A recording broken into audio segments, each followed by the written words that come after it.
మోకాళ్ళ నొప్పులు, disc problems లాంటి అన్ని సమస్యలకు సంప్రదించండి Homeocare international world class homeopathy 9001175550.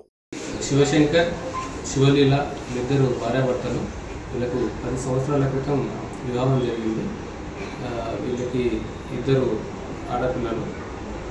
Shivshankar అమాలి పని చేసుకొని ఉంటాడు. కానీ భార్య గృహిణిగా ఉంటుంది. గత కొన్ని రోజులుగా వీళ్ళిద్దరి మధ్యలో భార్య మీద అనుమానంతో భర్తతో గొడవలు జరిగేది. 2-3 సార్లు పంచాయతీ కూడా పెద్ద మనసులో పంచాయతీ జరిగిన తర్వాత కలిసి సంసారం చేస్తూ ఉన్నారు.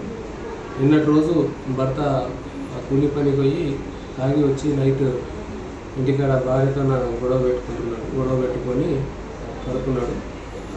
వాష్రూమ్ కానీ పోయినప్పుడు బయటికి వెళ్ళినప్పుడు భార్య రాయి తీసుకొని భర్త పైన తలపైన కొట్టడం చనిపోయిందని భార్య మీద అనుమానంతో దరఖాస్తు మృతుడు శివశంకర్ వాళ్ళ తల్లి అలివేలు ఫిర్యాదు మేరకు కేసు నమోదు చేసి దర్యాప్తు చేస్తుంది. ఫర్దర్ ఇన్వెస్టిగేషన్ తర్వాత డీటెయిల్ సబ్మిట్. మరిన్ని వీడియోస్ కోసం ఛానల్ ని సబ్స్క్రైబ్ చేయండి. లేటెస్ట్ అప్డేట్స్ కోసం వాట్సాప్ ఛానల్ ని ఫాలో చేయండి. అండ్ లింక్ డిస్క్రిప్షన్ లో ఉంది.